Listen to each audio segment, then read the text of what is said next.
Hello everyone, welcome to MA classes. मैं हूं सुनील कुमार। इस वीडियो में मैं क्लास 12 के मैथमेटिक्स का मॉडल सेट 5 का सेक्शन ए और बी का सॉल्यूशन बताऊंगा। इसके पहले मैं टर्म 2 एग्जामिनेशन के लिए मॉडल सेट 1 से 4 तक का और टर्म 1 के सभी मॉडल सेट का वीडियो अपलोड कर चुका हूं।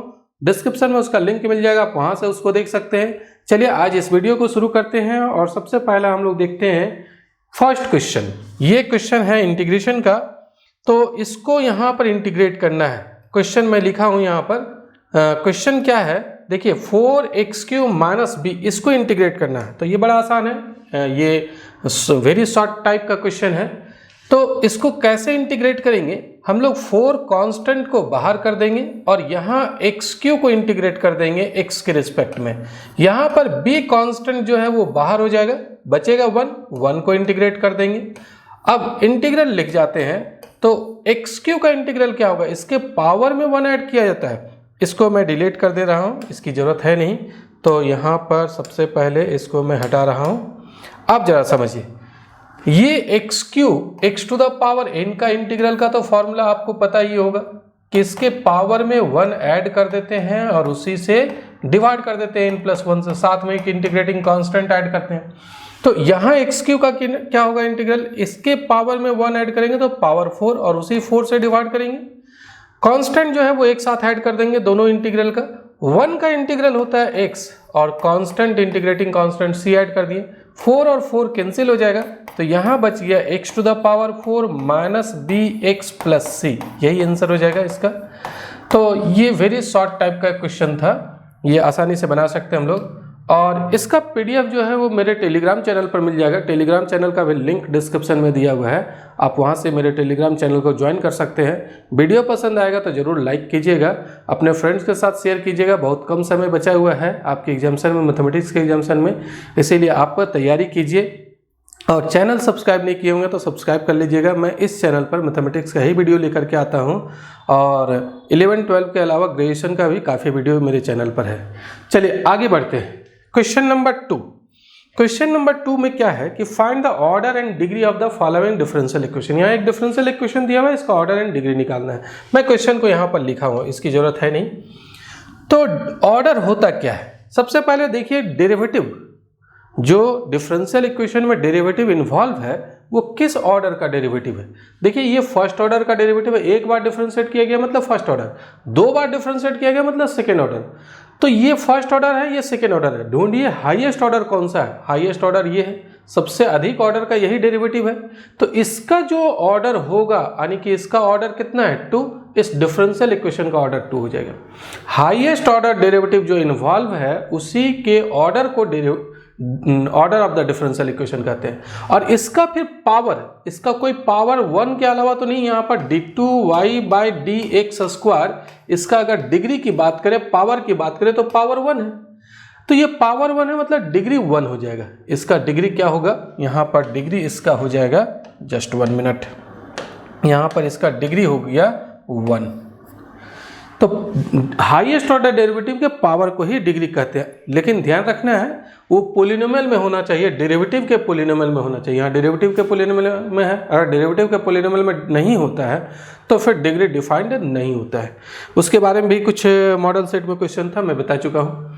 थर्ड क्वेश्चन लेते हैं। What is the angle between vector A and B with magnitude 2 and √3 respectively given a.b = √3। क्या क्या दिया हुआ है, 2 वेक्टर के बीच का एंगल निकालना है। मान लेते हैं एक वेक्टर a है और दूसरा वेक्टर b है, ये 2 वेक्टर है, इसके बीच का जो भी एंगल होगा वो निकालना है। और a और b वेक्टर के बारे में लिखा हुआ है कि इसका मैग्नीट्यूड है 2 और √3 है, और साथ में फिर दोनों का डॉट प्रोडक्ट भी दिया हुआ है।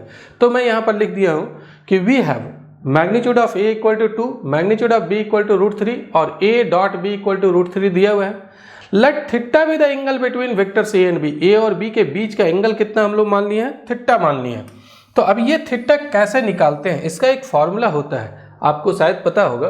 देयरफॉर cos θ = फॉर्मूला होता है a.b divided by mod of a, यहाँ पर modulus of vector a into modulus of vector b, ये फॉर्मूला हो जाता है। तो a.b का वैल्यू तो पता है, क्वेश्चन में दे दिया है, √3 है। a का मॉडुलस भी पता है, ये 2 है, और b का भी मॉडुलस पता है, ये √3 है, तो √3 से √3 कैंसिल हो गया, बचा 1/2।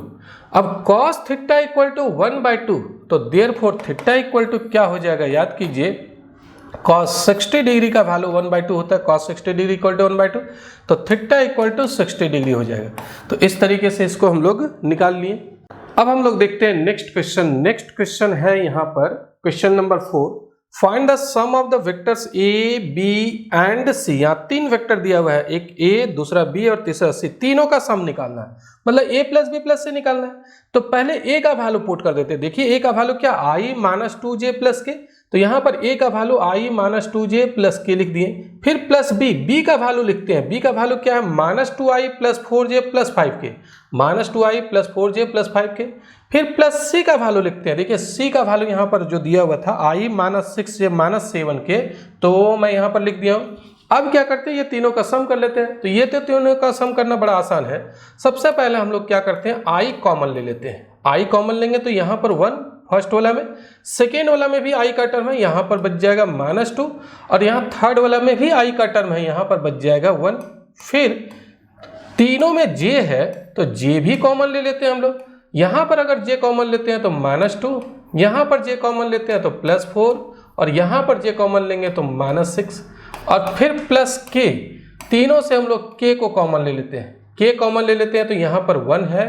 फिर अगर यहाँ पर देखें k कॉमन लेने के बाद 5 है, और यहाँ पर k कॉमन लेते हैं तो -7 है। अब ये तीनों को आप सिंप्लीफाई कर लीजिए। जैसे -2i प्लस 1 सॉरी -2 प्लस 2 हो जाएगा, 0 हो जाएगा, तो ये 0i हो जाएगा। यहाँ पर आप देखिए 4 और -8 आ रहा है, तो ये -4j हो गया। यहाँ पर 5 प्लस 1 6 में 7 सब्ट्रैक्ट करते हैं तो -k हो जाएगा। तो आप लिख सकते हैं इसको -4j -k, यही आंसर हो जाएगा। तीनों का सम निकल गया। तो ये तीनों को जोड़ना है, जोड़ने वाला काम तो आसानी से कर सकते हैं। अब आगे बढ़ते हैं। Next question 5 number, find the direction cosine of the vector. एक वेक्टर दिया हुआ, इसका डायरेक्शन कोसाइन निकालना है। Find the direction cosine. हाँ, डायरेक्शन कोसाइन कैसे निकालेंगे जरा इसके बारे में समझिए। तो सबसे पहले इस वेक्टर को r मान लेते हैं। Let r equal to 2i plus 2j minus k. ये जो वेक्टर दिया हुआ है इसको r मान लिए।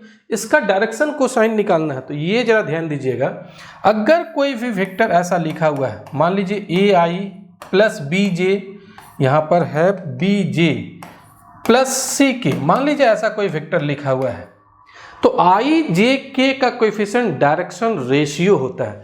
ये यहाँ पर a जो है, यहाँ b है, यहाँ c है, ये डायरेक्शन रेशियो होता है। इसको हम लोग क्या कहेंगे, डायरेक्शन रेशियो। तो यहाँ पर जो वेक्टर दिया हुआ है, सबसे पहले इस वेक्टर r का डायरेक्शन रेशियो मान लिए a b c b the direction ratio and l m n b the direction cosine of vector r। इस वेक्टर r का direction ratio a b c मान लिए, डायरेक्शन कोसाइन हम लोग l m n मान लिए। तो a का वैल्यू किसके बराबर होगा, ये डायरेक्शन रेशियो है, एक हो जाएगा 2। b का वैल्यू किसके बराबर हो जाएगा, b का वैल्यू j का कोएफिशिएंट, j का कोएफिशिएंट भी 2 है, और c का वैल्यू हो जाएगा k का कोएफिशिएंट, k का कोएफिशिएंट है -1। तो ये जो कोएफिशिएंट होता है 2 2 -1, ये हो गया डायरेक्शन रेशियो। और डायरेक्शन कोसाइन निकालना है, तो डायरेक्शन कोसाइन निकालने का फॉर्मूला होता है, एल निकालने का फॉर्मूला होता है a divided by root under a square plus b square plus c square, जहाँ a b c जो है वो डायरेक्शन रेशियो है। तो a का वैल्यू है यहाँ पर 2 और divided by root under a square, 2 का whole square 4 plus b square 4 आ जाएगा, प्लस c स्क्वायर -1 का होल स्क्वायर करेंगे तो 1। तो नीचे कितना आ गया, 9 का स्क्वायर रूट 3 आएगा, यानी कि 2 डिवाइडेड बाय 3। इसी तरीके से m निकाल लेंगे, तो m निकालने का फॉर्मूला में यहाँ पर b हो जाता है और नीचे सेम रहता है a square plus b square plus c square. ये यहाँ पर आप a b c का वैल्यू पुट कर लीजिएगा, तो ये भी आएगा आपका 2/3। और n निकालने का फॉर्मूला होता है, इसमें ऊपर में c हो जाता है, नीचे वही रहता है डिनोमिनेटर में a square plus b square plus c square. तो ये भी a b c का वैल्यू पुट कर लीजिएगा, तो यहाँ आएगा आपका -1 डिवाइडेड बाय 3। तो यही आपका डायरेक्शन कोसाइन निकल गया, ए एलिमेंट जो होता है वो डायरेक्शन कोसाइन हो गया। आगे बढ़ते हैं नेक्स्ट क्वेश्चन। नेक्स्ट क्वेश्चन में कहता है ये line OP through origin O is inclined at angle 60 degree and 45 degree to OX and OY respectively. एक कोई लाइन OP है, जैसे आप देख रहे हैं ये लाइन OP है रेड कलर का। ये OP जो है वो 3 एक्सेस होता है, OX, OY और OZ, 3 एक्सेस, 3 डायमेंशनल 3D में स्पेस की बात करें तो वहाँ पर 3 axes, X axes, Y axes, Z axes. OP line जो है वो X एक्सेस के साथ यानी OX के साथ कितना एंगल बना रहा है? 60 डिग्री एंगल बना रहा है। OX के साथ ये कितना एंगल बनाया? 60 डिग्री OX के साथ। और फिर OY के साथ कितना बना रहा है? 45 डिग्री। देखिए ये OY है तो OP लाइन इस OY के साथ बना रहा है एंगल 45 डिग्री। सवाल ये है, मतलब line OP through origin O से पास कर रहा है, incline at 60 degree and 45 degree to OX, मतलब ये लाइन OX के साथ झुका हुआ है 60 डिग्री से और OY के साथ झुका हुआ है 45 डिग्री, यानी एंगल 60 डिग्री और 45 डिग्री बना रहा है।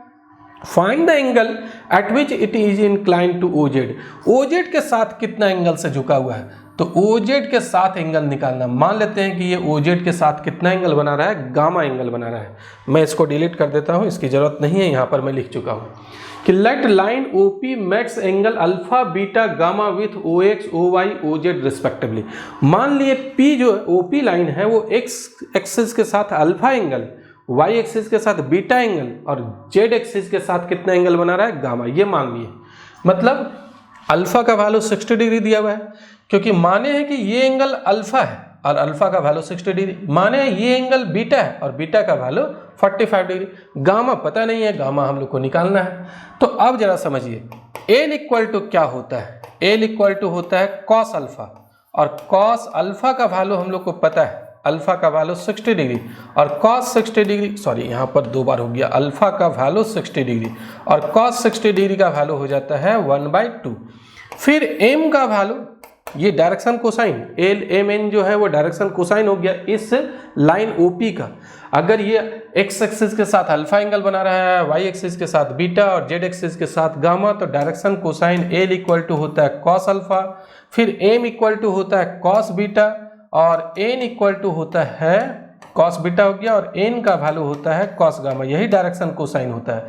तो यहाँ पर एल का वैल्यू हो गया आपका 1/2, एम का value cos beta, cos beta, beta का वैल्यू पता है कॉस 45 डिग्री और कॉस 45 डिग्री का वैल्यू है 1/√2 और एन का वैल्यू हम लोग कॉस गामा से निकालेंगे और गामा हम लोग को पता नहीं है, गामा ही हम लोग को निकालना है। एक रूल होता है, क्या रूल है? डायरेक्शन कोसाइन के स्क्वायर का सम 1 होता है। L square plus M square plus N square equal to होता है 1। यहाँ पर अब हम लोग पुट कर देंगे, एल स्क्वायर इसका होल स्क्वायर कर दीजिए, 1/2 का होल स्क्वायर 1/4, एम स्क्वायर इसका होल स्क्वायर कर देंगे 1/2 और एन तो नहीं पता है, एन के जगह हम लोग क्या लिख सकते हैं? कॉस स्क्वायर गामा लिख सकते हैं इक्वल टू 1। अब ये दोनों उधर ले जाते हैं तो यहाँ पर आप देखिए ये कॉस स्क्वायर गामा लिख जाते हैं यहाँ पर और इस दोनों को उधर ले जाते हैं तो 1 - 1/4 - 1/2। अब ये दोनों को हम लोग उधर ले गए, यहाँ से अब सिंप्लीफाई कर लेंगे और कॉस गामा का वैल्यू निकाल लेंगे। कॉस गामा निकल जाएगा तो गामा भी निकल जाएगा, तो 4 एलसीएम हो गया, 4 - 1 - 2 यानी कि ये आ रहा है 4 में 3 सब्ट्रैक्ट किए 1/4, स्क्वायर अगर हटा दें तो कॉस गामा इक्वल टू ये प्लस माइनस 1/2 आ जाएगा। आप प्लस माइनस 1/2 लिख सकते हैं या सिर्फ आप 1/2 लिखिए। कॉस गामा का वैल्यू 1/2, तो गामा इक्वल टू कितना आ जाएगा? यहाँ से gamma equal to cos gamma equal to 1/2 है तो गामा इक्वल टू हो जाएगा आपका 60 डिग्री, यानी कि ये कितना एंगल बनाया? 60 डिग्री बनाया। OP जो है वो OZ के साथ 60 डिग्री एंगल बना रहा है। चलिए अब आगे बढ़ते हैं नेक्स्ट क्वेश्चन। नेक्स्ट क्वेश्चन ये है, compute PA/B if PB equal to 0.5 and PA intersection B equal to 0.32। तो ये कैसे बनाएंगे? PA इंटरसेक्शन B दिया हुआ है यहाँ पर 0.32, PB दिया हुआ है 0.5। अब निकालना क्या है? PA/B। तो PA/B निकालने का एक का कंडीशनल प्रोबेबिलिटी निकालने का फॉर्मूला होता है under the condition B has already occurred. ये क्या बताता है? Conditional probability. किसका कंडीशनल प्रोबेबिलिटी? A का। जबकि B कंडीशन क्या है कि B इवेंट जो है ऑलरेडी हो चुका है। इसका फॉर्मूला होता है पी ए इंटरसेक्शन बी और डिवाइडेड बाय पी बी। आप ये लिख सकते हैं, फॉर्मूला है ये। पी ए इंटरसेक्शन बी का वैल्यू 0.32 और पी बी का वैल्यू है 0.5। आप ये पॉइंट हटाइएगा तो 32 डिवाइडेड बाय 50 हो गया, और यहाँ पर 2 से आप कैंसिल कीजिएगा तो 16 डिवाइडेड बाय 25 आएगा। तो ये आंसर हो जाएगा। आप चाहें तो इसको पॉइंट में भी कन्वर्ट कर सकते हैं। तो ये निकल गया आपका पी ए बाई बी निकल गया। चलिए अब आगे बढ़ते हैं, नेक्स्ट क्वेश्चन देखते हैं। नेक्स्ट क्वेश्चन इंटीग्रेशन का है। इंटीग्रेशन का क्या है क्वेश्चन, ये इसको इंटीग्रेट करना है। ये मैं यहाँ पर लिख दिया हूँ, क्वेश्चन जो है जिसको इंटीग्रेट करना है वो लिख दिया हूँ। कैसे इंटीग्रेट करेंगे, सब्स्टिट्यूशन मेथड से करेंगे। यहाँ पर हम लोग क्या करते हैं, पुट करते हैं tan इनवर्स x को z, tan इनवर्स x को z। यहाँ लिखेंगे differentiating both sides with respect to respective variable. यहाँ पर डिफरेंशिएटिंग बोथ साइड्स किसके रिस्पेक्ट में कर रहे हैं, with respect to respective variable. मैं शॉर्ट में आर भी लिख दे रहा हूँ, रिस्पेक्टिव वेरिएबल। वी गेट, अगर रिस्पेक्टिव वेरिएबल में डिफरेंशिएट किया जाए, रिस्पेक्टिव वेरिएबल मतलब ये x का फंक्शन है तो x के रिस्पेक्ट में डिफरेंशिएट करेंगे तो tan इनवर्स x का हो जाएगा 1/1 + x स्क्वायर, और साथ में dx से मल्टीप्लाई कर देंगे। z का z के रिस्पेक्ट में डिफरेंशिएट करेंगे 1 और dz से मल्टीप्लाई कर देंगे तो 1 × dz तो dz ही आएगा ना, तो ये 1 लिखने की जरूरत नहीं है, सिर्फ dz लिखिए।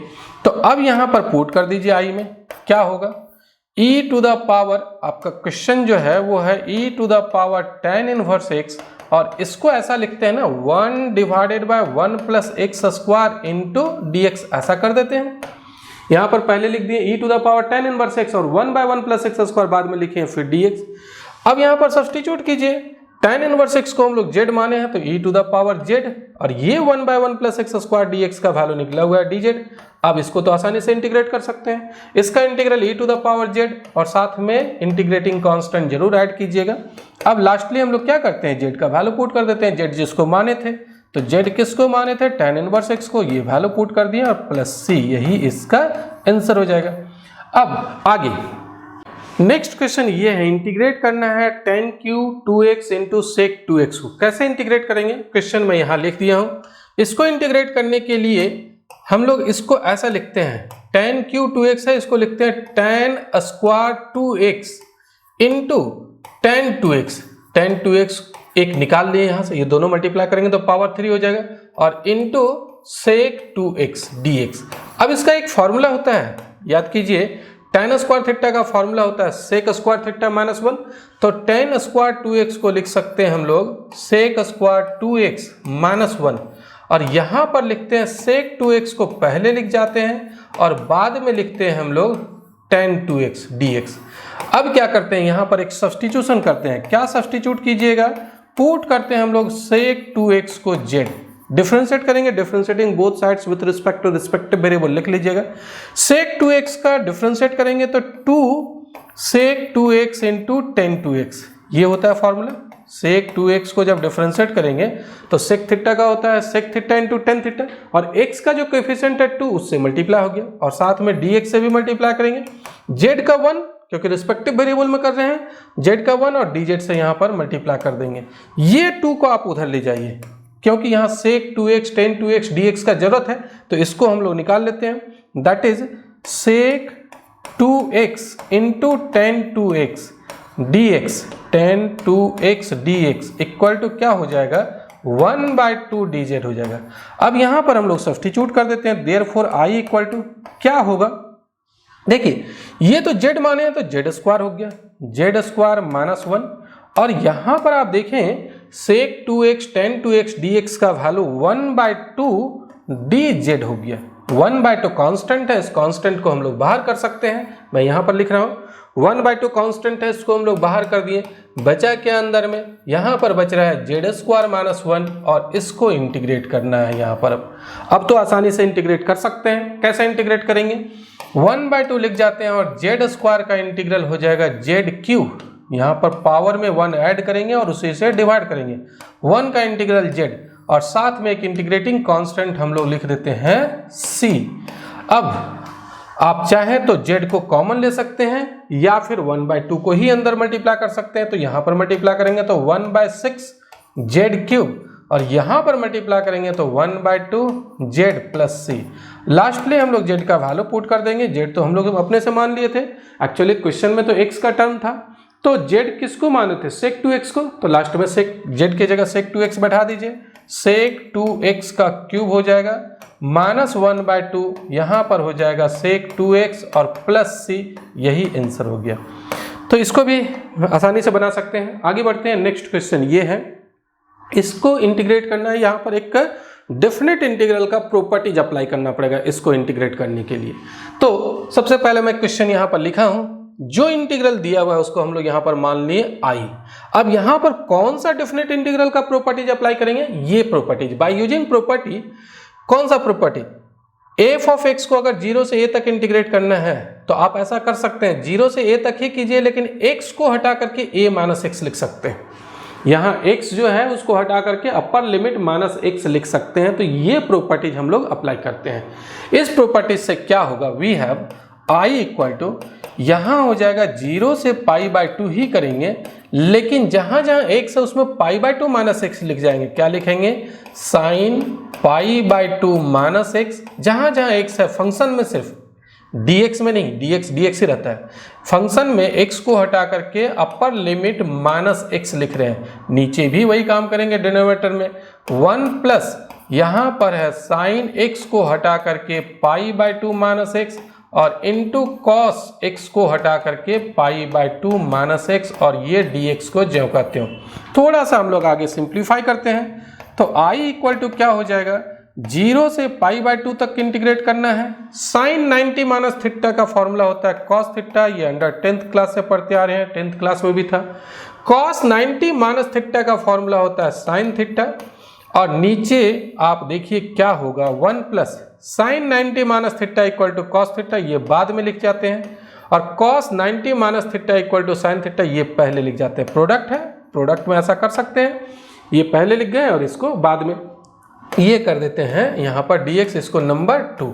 अब ये दोनों का आप ऐड कर दीजिए, एक इक्वेशन यहाँ पर 1 बना है, एक इक्वेशन यहाँ पर 2 बना है, तो 1 में 2 को हम लोग ऐड करते हैं। क्या होगा, i प्लस आई, 2i हो जाएगा यहाँ पर 2i, और ये दो इंटीग्रल है, एक इंटीग्रल इधर और एक इंटीग्रल इसको, दोनों को ऐड करना है।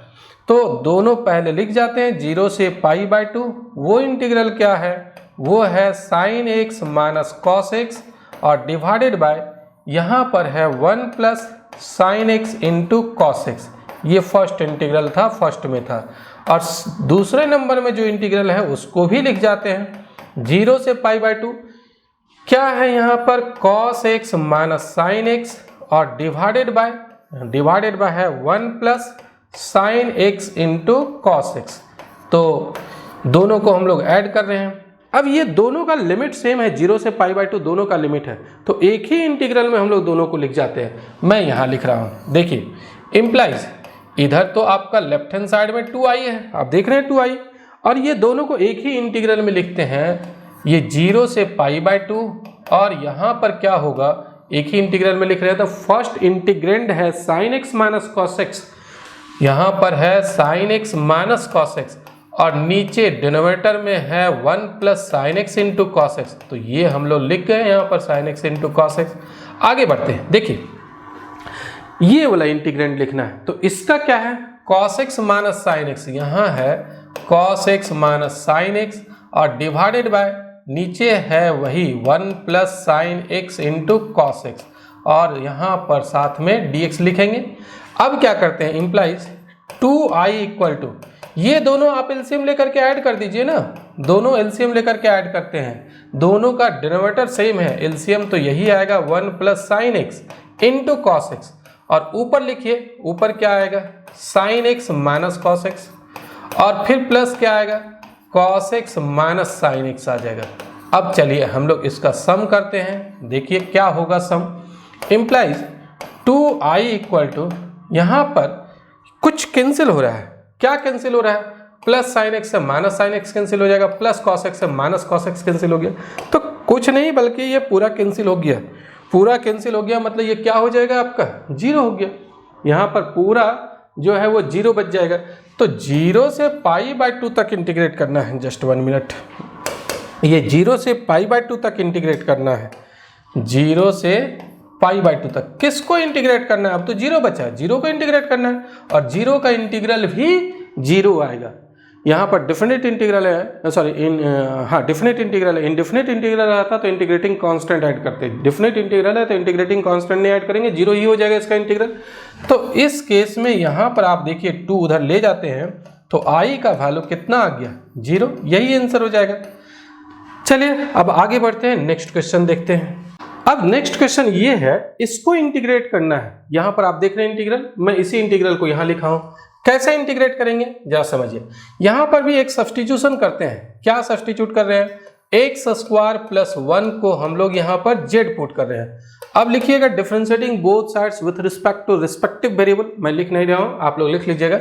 इसको डिफरेंशिएट करेंगे with respect to respective variable, तो ये क्या होगा? x के रिस्पेक्ट में डिफरेंशिएट करेंगे तो इसका होगा 2x, 1 का 0, और dx यहाँ पर z के रिस्पेक्ट में करेंगे तो 1 और dz से मल्टीप्लाई कर देंगे।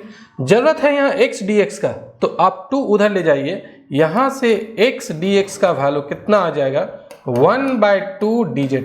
अगर डेफिनेट इंटीग्रल हो और सब्स्टिट्यूशन कर रहे हैं तो वहाँ पर लिमिट भी चेंज करना पड़ता है। एक्चुअली ये लिमिट जो है वो x का वैल्यू है, x का वैल्यू 2 से 3 है, और हम लोग का अब x तो नहीं रहेगा, जब सब्स्टिट्यूट कर देंगे तो z के टर्म में आ जाएगा, तो z का क्या वैल्यू होगा वो पता करना पड़ेगा। तो कैसे पता करेंगे? जिस समय x का वैल्यू 2 है, when x = 2, z = पता कर लीजिए कितना है। x के जगह 2 यहाँ पर पुट कर देते हैं, 2 का होल स्क्वायर 4, 4 + 1 5, यानी कि z का वैल्यू आ जाएगा 5। फिर जिस समय x का वैल्यू, अपर लिमिट देखिए, अपर लिमिट 3 है ना, तो जिस समय x का वैल्यू 3 है उस समय हम लोग z पता करते हैं। z का वैल्यू क्या होगा? 3 का होल स्क्वायर 9, 9 + 1 10। अब यहाँ पर सारा चीज सब्स्टिट्यूट कर दीजिए इंटीग्रल i में। तो इंटीग्रल i में जब सब्स्टिट्यूट करेंगे तो क्या होगा? सबसे पहले तो लिमिट चेंज होगा, 2 से 3 को हटा करके, 2 से 3 था उसको हटा करके 5 से 10 लिखेंगे, और x dx का वैल्यू कितना है? हाफ 1/2 dz है, और साथ में नीचे हम लोग क्या माने हुए हैं? x² + 1 को z माने हुए हैं।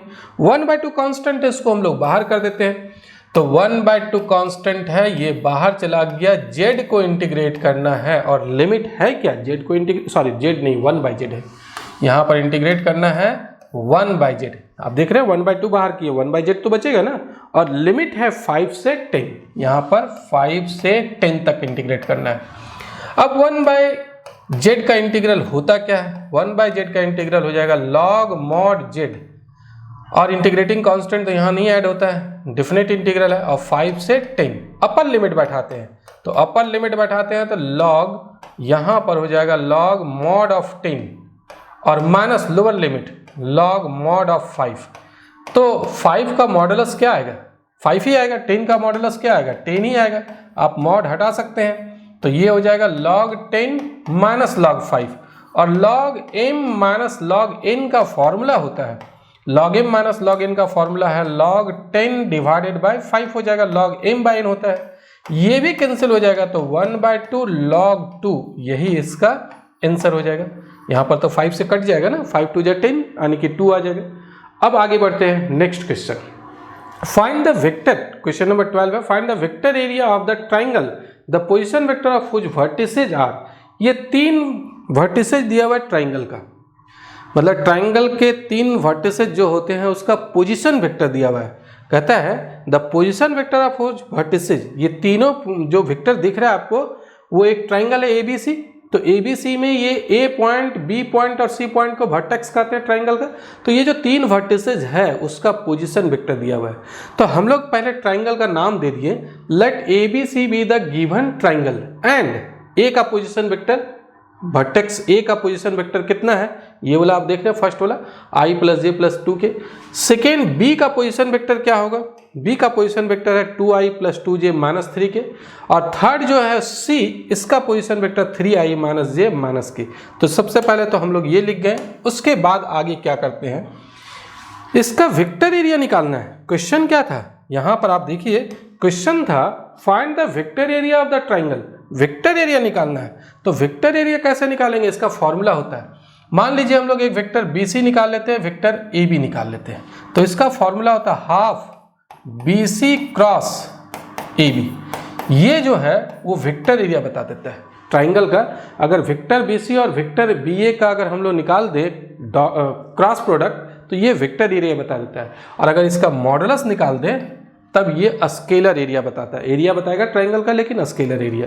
तो BC क्रॉस AB निकालना है, तो BC क्रॉस AB निकालने के लिए पहले वेक्टर BC निकालना पड़ेगा, फिर वेक्टर AB निकालना पड़ेगा, फिर क्रॉस प्रोडक्ट कर लेंगे। तो चलिए स्टेप बाय स्टेप हम लोग काम करते हैं। पहले हम लोग क्या निकालते हैं, vector BC। BC equal to होगा position vector of C, position vector of C minus position vector of B, ऐसा होगा। तो पहले C का पोजीशन वेक्टर लिखेंगे, B का पोजीशन वेक्टर को सब्ट्रैक्ट करेंगे।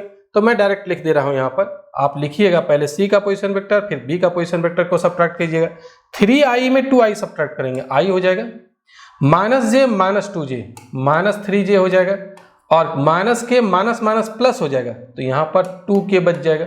इसी तरीके से वेक्टर BC निकालनी है, वेक्टर BA निकालिएगा। आप वेक्टर BA डायरेक्शन जो है वो बाहर निकलते हुए देंगे, वर्टेक्स से बाहर निकलते हुए। BC दिए हैं, इधर BA दे रहे हैं। तो वेक्टर BA कैसे निकालेंगे, position vector of A minus position vector of B, formula है ये। अब A में B का पोजीशन वेक्टर को सब्ट्रैक्ट करना है, A में B का, तो I में 2i सब्ट्रैक्ट करेंगे तो यहाँ हो जाएगा माइनस i, फिर J में 2j सब्ट्रैक्ट करेंगे माइनस j, फिर 2k में माइनस 3k सब्ट्रैक्ट करेंगे तो ये हो जाएगा आपका 5k। अब क्या करेंगे, वेक्टर BC क्रॉस BA, ये दोनों का क्रॉस प्रोडक्ट निकाल लेते हैं। तो वेक्टर BC है कितना, यहाँ पर i minus 3j plus 2k है, और फिर वेक्टर BA कितना है, BA है minus i minus j plus 5k। और ये दोनों का क्रॉस प्रोडक्ट निकालेंगे कैसे, इसका निकालने का तरीका होता है डिटर्मिनेंट से निकल जाता है। यहाँ i j और k लिखेंगे, इसके साथ में इसके नीचे लिखेंगे फर्स्ट वेक्टर का कंपोनेंट यानी 1 माइनस 3 2, कोएफिशिएंट लिख देंगे i j k का, और सेकेंड जो लास्ट रो होगा थर्ड रो उसमें लिखेंगे इसका कोएफिशिएंट, मतलब माइनस 1 और 5। अब इसको आप एक्सपेंड कर लीजिए। देखिए मैं यहाँ पर एक्सपेंड करके लिखता हूँ, या समझिए। यहाँ सबसे पहले हम लोग i लिख जाएंगे, i, और i के नीचे क्या लिखेंगे, i के साथ में क्या लिखेंगे, ये रो और ये कॉलम छोड़ देंगे।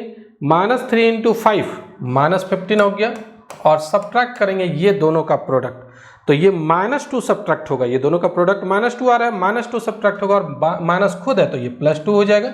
फिर आगे लिखते हैं माइनस j, मतलब फर्स्ट रो से एक्सपेंड कर रहे हैं, फर्स्ट रो से माइनस j लिखते हैं। इसके साथ में ये कॉलम और ये रो छोड़ेंगे, 1 इंटू 5 आ गया यहाँ पर 5, और माइनस ये मल्टीप्लाई करेंगे -1 इंटू 2 -2 आ रहा है, -2 सब्ट्रैक्ट करेंगे तो ये +2 हो जाएगा।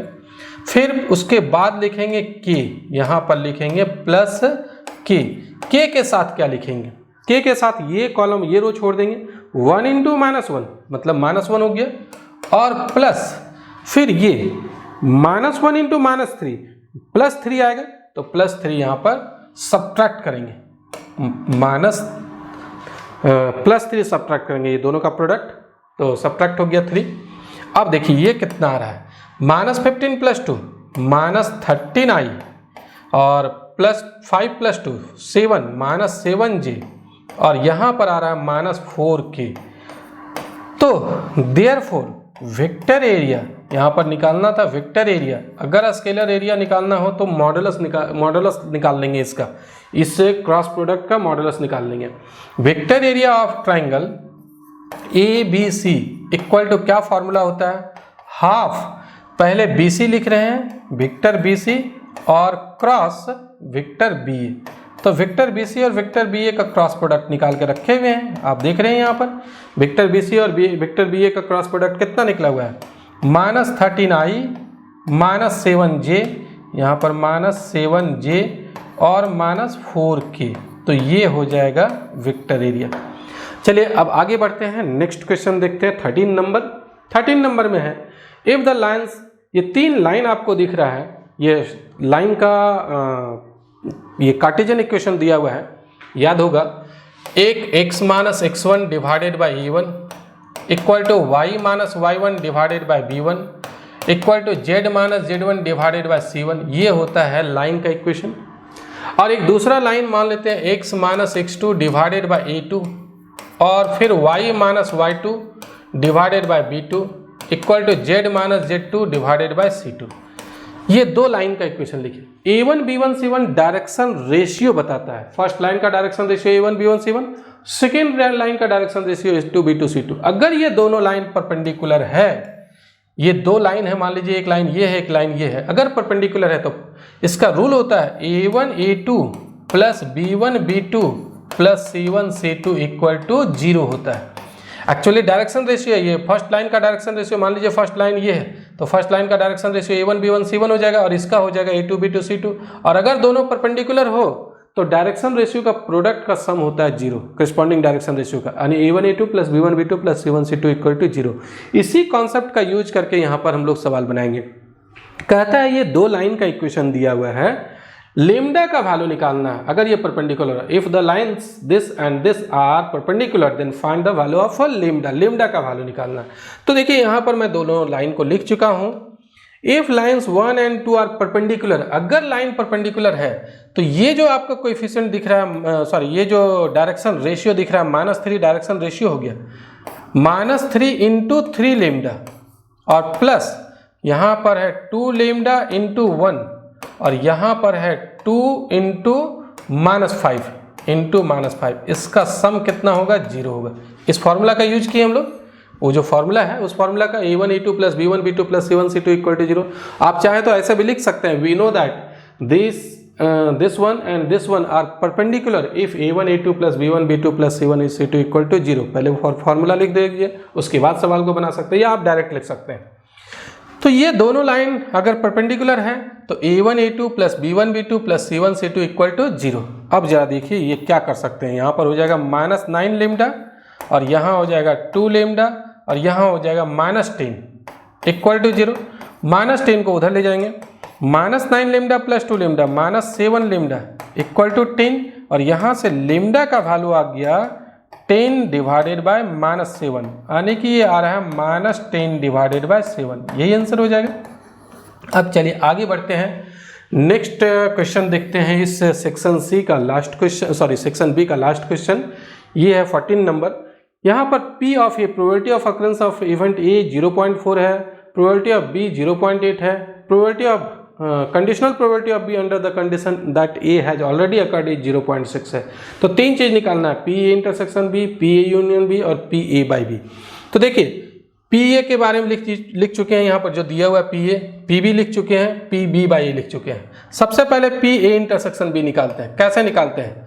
एक फॉर्मूला होता है पहला फर्स्ट नंबर का, P A इंटरसेक्शन B निकालने का फॉर्मूला है, क्या होता है? मल्टीप्लिकेशन थ्योरम है। ये होता है P A का प्रोबेबिलिटी इंटू B का कंडीशनल प्रोबेबिलिटी, दोनों मल्टीप्लाई हो जाएगा। A इंटरसेक्शन B का प्रोबेबिलिटी निकालना है तो A का प्रोबेबिलिटी और B का कंडीशनल प्रोबेबिलिटी को मल्टीप्लाई कर देंगे। ऐसा भी कर सकते हैं, A का कंडीशनल प्रोबेबिलिटी और B के प्रोबेबिलिटी को मल्टीप्लाई कर सकते हैं, लेकिन A का कंडीशनल प्रोबेबिलिटी नहीं दिया हुआ, यहाँ दिया हुआ है B का कंडीशनल प्रोबेबिलिटी, इसीलिए यही फॉर्मूला अप्लाई किए। मतलब ये भी होता है P A by B into P B, ये भी होता है। तो जैसा सवाल में दिया हुआ हो, ये तब यूज करते हैं जब P B not equal to 0 और ये तब यूज करते हैं जब P A not equal to 0। तो खैर यहाँ पर P A not equal to 0 है और P B बाई ये दिया हुआ है, तो ये वाला हम लोग फॉर्मूला यूज कर रहे हैं। P A का वैल्यू, A का है 0.4 और B बाई A का वैल्यू 0.6, मल्टीप्लाई करेंगे तो ये आ जाएगा 0.24। आगे बढ़ते हैं सेकेंड नंबर। सेकेंड नंबर क्या है? सेकेंड नंबर है P A यूनियन B निकालना है। तो P A यूनियन B कैसे निकलेगा? इसका भी फॉर्मूला होता है, इसका होता है probability of occurrence of A plus probability of occurrence of B minus P A intersection B। ये फॉर्मूला से आप निकाल सकते हैं। तो A का प्रोबेबिलिटी कितना है? 0.4, B का प्रोबेबिलिटी कितना है? 0.8 और इंटरसेक्शन का प्रोबेबिलिटी अभी जस्ट निकाले 0.24। ये दोनों आप ऐड कीजिएगा तो ये हो जाएगा 1.2 माइनस 0.24। अब सब्ट्रैक्ट करेंगे तो सब्ट्रैक्ट करने पर 6, यहाँ हो जाएगा 11, 11 में 2 सब्ट्रैक्ट करते हैं तो 9, 0.96। एक आंसर ये हो गया। अब फिर तीसरा निकालना P A बाई B। तो P A बाई B निकालने का भी फॉर्मूला होता है। क्या होता है P A बाई B निकालने का फॉर्मूला? इसका होता है P A intersection B divided by P B होता है, ये होता है। तो पी ए इंटरसेक्शन भी है कितना, ये तो अभी जस्ट हम लोग निकाले हुए हैं 0.24 है, और यहाँ पर आपको पी बी कितना दिख रहा है, पी बी 0.8 दिख रहा है। तो ये हो जाएगा 24 डिवाइडेड बाय 80, आप ऐसा लिख सकते हैं। तो देखिए 8 से कट जाएगा, 8 3 जा 80 और यहाँ 8 3 जा, यानी कि आप लिख सकते हैं 0.3, तो ये आंसर हो जाएगा। तो इस तरीके से हम लोग आज इस वीडियो में मैं 2 सेक्शन ए और बी बताया हूँ। इसका थर्ड सेक्शन जो है वो जस्ट ही मतलब बहुत जल्द ही मैं उसका वीडियो अपलोड कर दूंगा। अगर आपको ये पसंद आ रहा है तो ज़रूर लाइक कीजिएगा, चैनल सब्सक्राइब कर लीजिए, अपने दोस्तों के साथ इसको ज़्यादा से ज़्यादा शेयर कीजिए। आपकी मेहनत और हमारी मेहनत दोनों से मिलकर के एक अच्छा रिजल्ट बनेगा। आप भी मेहनत कर रहे हैं, साथ में ये भी मेहनत कीजिए कि मेरे जो भी वीडियो है मैं इतनी मेहनत से बना रहा हूँ, तो वो आप दूसरे अपने साथियों तक पहुँचाइए, ताकि मुझे ज़्यादा से ज़्यादा व्यूज़ मिलेगा, ज़्यादा से ज़्यादा लाइक मिलेगा, तो मुझे भी एनर्जी मिलेगी, मोटिवेशन मिलता है। तो आप भी अपना काम कीजिए, मैं आपके लिए काम करूँगा। और आप भी अगर +2 पास करके मैथमेटिक्स अगर रखते हैं तो मेरे चैनल में आपका काफ़ी चीज़ें मिलेगी। तो चैनल भी सब्सक्राइब कर लीजिए। मिलते हैं नेक्स्ट वीडियो में। इस वीडियो को देखने के लिए बहुत बहुत धन्यवाद। Thank you.